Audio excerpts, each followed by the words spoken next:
Hello and welcome to Poet's Love, and to episode 2 and to song 2 on our quest to write 100 songs. Today I want to talk about phrases and phrasing. In music, much like language, we need a kind of form of grammar, we need some rest, we need some space. If I just talk in an endless barrage of words and syllables and sounds, it's going to become unintelligible and I'm going to run out of breath. Like that. Let's rewind. Let's talk about musical phrases and musical phrasing. Hopefully my introduction there demonstrated to you the importance of grammar, of full stops, of commas, whether we're talking, whether we're writing things down. We need something similar to that in music. So much of the music we listen to is performed by singers, it's vocal, all of pop and rock, opera. These people need to be able to breathe, they're going to have gaps in the music. But even when we're listening to music or parts of music that aren't performed by people, even if we've got a super fast guitar solo, some metal solo, we're still going to get points of rest and resolution, because otherwise our ears are going to get fatigued. We're not going to know where we are in the music, and it's just going to be a barrage of muddy notes. So let's talk about phrases, let's talk about phrasing. And I think one of the best ways to do this is we'll have a look at the very popular and the very common 4-bar phrase. I'm going to show you now 3 examples of the 4-bar phrase. I'm going to show you in a nursery rhyme, in a rock song, and in a classical romantic piece by Chopin, just to show you how versatile and commonly used the 4-bar phrase is. Let's begin by listening to a little bit of Twinkle Twinkle Little Star, because it doesn't get much more simple than that.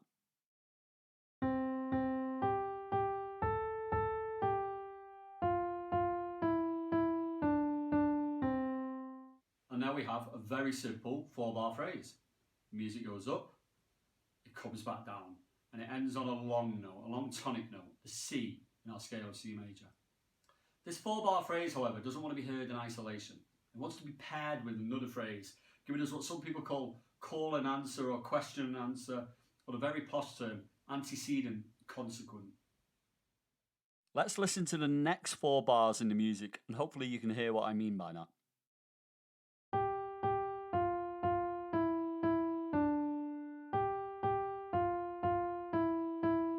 Now this pair of 2 4-bar phrases will very often be followed by another pair of 2 4-bar phrases, and therefore in music, particularly Western music and pop music, we will often come across these numbers of 2, 4, 8, 16, and therefore we could see that the musical phrase and pairs of musical phrases are building blocks to bigger forms of music.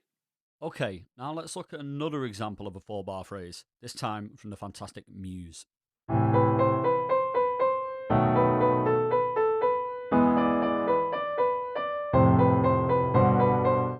This long line here over the music is called a slur. And what it's doing is, it's showing us the phrase. Everything within this line or slur is our musical phrase, a 4-bar phrase. And it's the melody here which is our phrase, not the chords underneath. Notice that it doesn't start on beat 1. Just because it's a 4-bar phrase doesn't mean we have to start on beat 1 of bar 1 and we have to end on beat 4 of bar 4. Nor do we have to fill up the whole 4 bars in melody either. As I said earlier, rest and space are very important in music and in phrasing. So Muse here start halfway through beat 1, and then he alternates between these chord tones and non-chord tones, and it sounds great. Okay, now let's look at the Chopin example, and here the phrase starts before beat 1.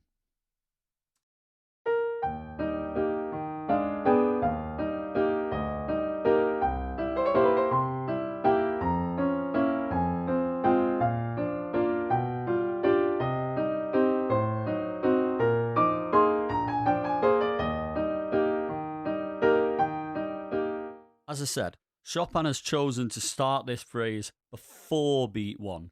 When we hear some music before our first full bar, before bar 1, this is called an anacrusis, or some people call it an upbeat. Because Chopin has started the phrase before bar 1, and it's 4 bars long, that means we have a little room left at the end of bar 4. We need this room because we're going to start the next phrase in the same way this one was, i.e. we're going to start this phrase a little earlier than bar 5. A good way of identifying phrases is looking where they begin and where they end. They will often begin with similar pitches or rhythm or harmony. For example, Chopin starts the first phrase here with an ascending major 6 interval landing on the tonic chord. And when he starts the second phrase, he begins it in exactly the same way. So there we have 3 examples of the 4-bar phrase. They're all in different musical styles and genres, and one starts on the beat, one starts before the beat, and one starts after the beat. Try and listen out when you're listening to music for the 4-bar phrase. You will hear it everywhere. So I've shown you and explained to you the 4-bar phrase there because it's so popular and ubiquitous in music and a great way to write songs. But it's not the only way we can phrase music. I've written a song here. Let's listen to the introduction and see if we can hear and see something different. I wish I didn't see the symbolism in a falling leaf. Did you hear it? That was a 5-bar phrase there. In this song, which is song 2 out of 100 that I'm going to write for this musical quest, I've used a mixture of 5-bar phrases and 4-bar phrases, just to show you that you can mix it up. Okay, now let's listen to song 2 out of 100. This song is called Leaf.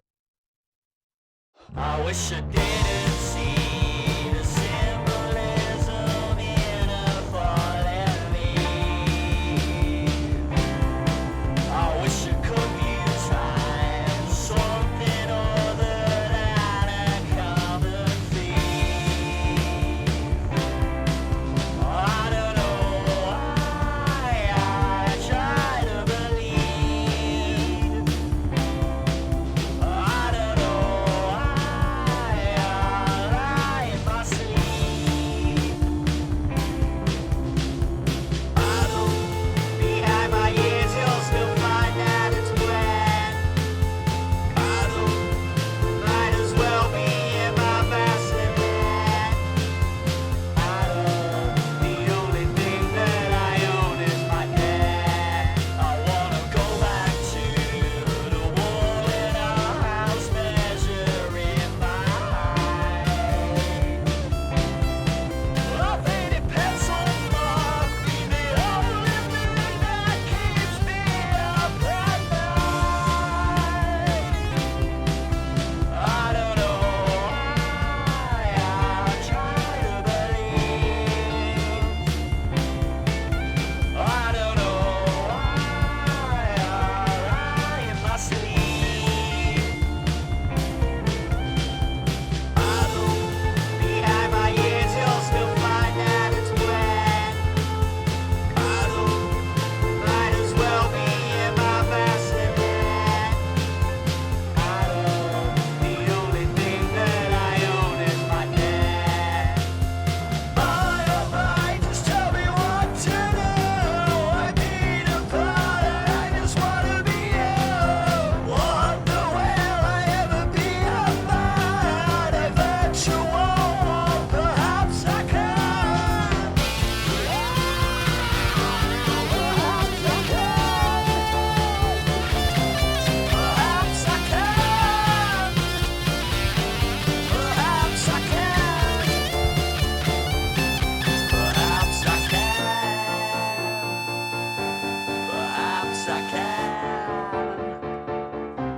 Perhaps I can. Perhaps I can.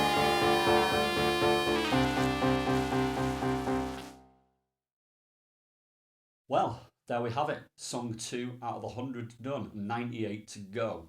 What did I learn from this song? That not everything has to be neat and tidy and to the grid.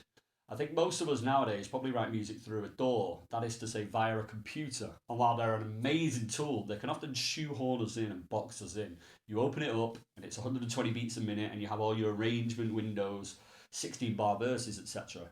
Well, my verse here is 18 bars long, and that's because I have a mixture of 5-bar phrases and 4-bar phrases.